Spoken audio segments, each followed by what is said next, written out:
বন্ধুরা, আগে মানুষ কি করে এত বড় তরমুজকে এক কামড়ে খেয়ে নিত? কেন লোকেরা প্রথমে কলাকে চিকেনের মতো ভেজে খেত? আর আজ যে স্ট্রবেরি তোমরা দেখো সেটা আসলের 1%ও নয়। জি হ্যাঁ বন্ধুরা, এইসব জিনিস জানার জন্য ভিডিওটি শেষ পর্যন্ত দেখবে।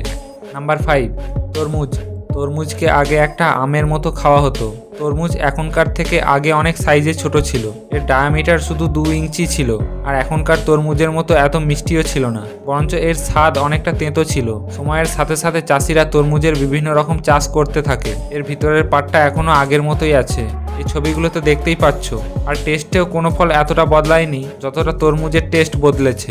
যার স্বাদ প্রথমে তেঁতো ছিল সেটা এখন অনেক মিষ্টি হয়ে গেছে। নাম্বার 4, কলা।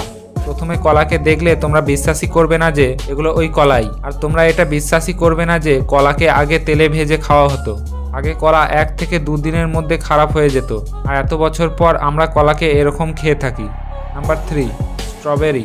মানুষেরা অনেকবার ফল ও শাকসবজিতে অনেক কিছু বদলাবার চেষ্টা করেছে যাতে সেগুলো আরও ভালো খেতে হয়, কিন্তু স্ট্রবেরির ক্ষেত্রে এটা উল্টো হয়ে গেছে। স্ট্রবেরি প্রথমে অনেক ভালো টেস্ট ছিল, আজও আছে, কিন্তু বিজ্ঞানীদের মতে স্ট্রবেরি আগেকার দিনেই ভালো টেস্ট ছিল। আর এখনকার স্ট্রবেরি আগেকার থেকে একটু বড় সাইজে। চাষিরা স্ট্রবেরির সাইজ বড় করার জন্য অনেক এফর্ট লাগিয়েছে, যার জন্য এখনকার স্ট্রবেরি একটু টক পাড়া লাগে। Number 2, avocado. এই ফলটা তার পুরনো জীবনে অনেক বদল দেখেছে, কারণ এই অ্যাভোকাডো প্রথমে অনেক ছোট পাড়া দেখতে ছিল, এতটাই ছোট যে সেটা আমাদের হাতে খুব সহজেই ধরে যেত। আর এই ফলের বীজটাও অনেক বড় ছিল। বলা হয়ে থাকে এই ফলটা আগে অনেকটা টক পাড়া খেতে ছিল। একটা কথা আছে না, যেটা হয় ভালোর জন্যই হয়, এই ফলটার ক্ষেত্রেও এই কথাটা একেবারে মিলে গেছে। Number 1, pitch.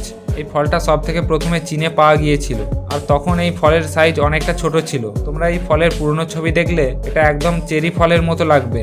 আর এই ফলের বডির শুধুমাত্র 64% অংশই খাওয়ার যোগ্য ছিল। আর এই ফলের টেস্টের কথা বললে এই ফলটা কিছুটা টক মিষ্টি পাড়া খেতে ছিল। হাজার হাজার বছর পর চাষিরা এই ফলটাকে অনেকটা ডেভেলপ করেছে। এখনকার পিচ আর পুরনো দিনের পিচের থেকে প্রায় 64% সাইজে বড় হয়। আর এই ফলের টেস্টও আগেকার থেকে অনেক ভালো হয়। আর তো আর এই পিচ ফলটার জুসও বানানো হয়। সময়ের সাথে সাথে এই ফলটাও অনেক চেঞ্জ হয়ে গেছে।